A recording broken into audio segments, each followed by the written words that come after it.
भैंस चोरी का विरोध करना बना मौत की वजह। पुलिस ने किया सनसनीखेज हत्याकांड का खुलासा। भरगामा थाना क्षेत्र में भैंस चोरी का विरोध करना एक निर्दोष किसान के लिए जानलेवा साबित हुआ।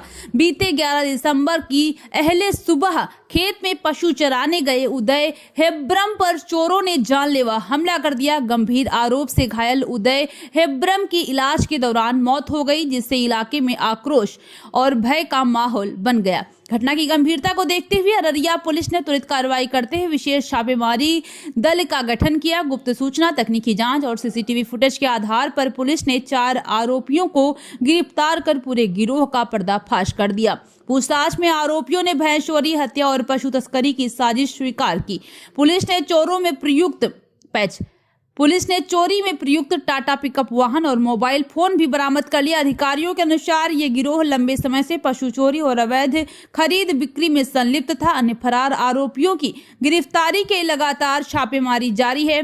अररिया पुलिस की इस त्वरित और सख्त कार्रवाई से अपराधियों में हड़कंप है। पुलिस ने स्पष्ट किया है कि कानून व्यवस्था से खिलवाड़ करने वालों को किसी भी सूरत में बख्शा नहीं जाएगा। हम लोग को सुबह में सूचना मिली थी भरगामा में कि एक व्यक्ति जो उपेंद्र हेम्ब्रम है, पिता का नाम सुखाय हेम्ब्रम है, संथाल टोला भरगामा के रहने वाले, इनका डेड बॉडी खेत में मिला था। पुलिस का टीम पहुंची और उसके साथ साथ वो डेली प्रतिदिन सुबह 4 बजे भैंस को, अपना 2 भैंस था उसके पास, चराने के लिए ले जाता था और 6 बजे सुबह 6 बजे तक 2 घंटा चराने के बाद वापस घर आता था। घर नहीं आने के बाद ही उसके परिवार वाला जब खेत में गए खोजने तो देखे उनको मृत अवस्था में वो पड़े हुए थे। तो तत्काल सूचना पुलिस को दिया गया। पुलिस जब गया तो ये प्रथम दृष्टया लग रहा था दोनों भैंस उसका गायब था, जबकि दोनों का भैंस का जो बच्चा था दोनों वो वापस घर पे अपने आप चला आया था।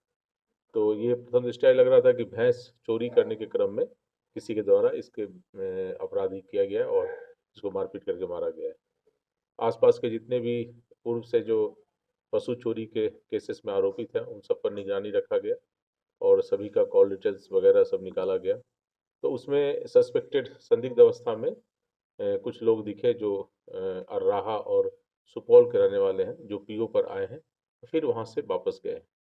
उनके विरुद्ध कल अरेस्टिंग किया गया। उनकी अरेस्टिंग करने के बाद उनके द्वारा स्वीकार किया गया कि उनके द्वारा ही वहाँ जाकर और जो लोकल वहाँ से स्थानीय अपराधी है उसके द्वारा सूचना देने पर वो वहाँ आए और वहाँ पर आके उसका दोनों भैंस चोरी के क्रम में जब उसने विरोध किया तो उसको लाठी डंडा से मारपीट करके मार दिया और दोनों भैंस को लेकर और 407 पे लाद के वहाँ से, और ये आरएस थाना में चंद्रदेई हाट, उस हाट में जाके उसके द्वारा बेच दिया गया है। अभी 4 लोगों की गिरफ्तारी की गई है, जिसमें 3 अभियुक्त जो 2 अर्राहा फारबिसगंज के हैं, 1 सुपौल का है। तीनों एक्यूज जो था वो पीओ पर था जो मारने में शामिल है। साथ ही साथ एक एक्यूज जो वहाँ से भैंस को लेके और चंद्रदेई हाट तक लाया है बेचने के लिए, उसकी भी गिरफ्तारी की गई है। अभी 2 अपराधकर्मी जो लोकल थे, जो स्थानीय थे, जिन्होंने इनको लाइन अप किया था, उसकी भी बहुत जल्द गिरफ्तारी की जाएगी। साथ ही साथ देखा गया है कि जो इसके पहले भी घटना हुई थी, नरपतगंज में भी एक भैंस चोरी के क्रम में मर्डर कर दिया गया था। तो आए दिन ये इस तरह की घटना हो रही है भैंस चोरी का, और वो कहीं न कहीं हाट के द्वारा ही उसको बेचा जा रहा है। तो हाट का हम लोग ने रजिस्टर वगैरह चेक किया है, जिसका रख-रखाव सही तरीके से नहीं किया जा रहा है। उसको भी हम लोग सही तरीके से कराएँगे। चोरी की घटना, जानवर चोरी की, पशु चोरी की घटना बढ़ती जा रही है।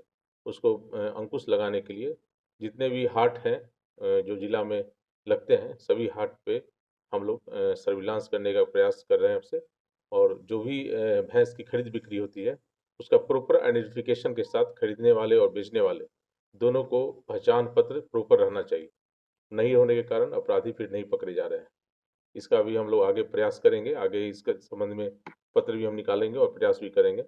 अभी तत्काल जो भैंस जिसको बेचा गया है हाट में आके, उसको भी पकड़ने का प्रयास किया जा रहा है।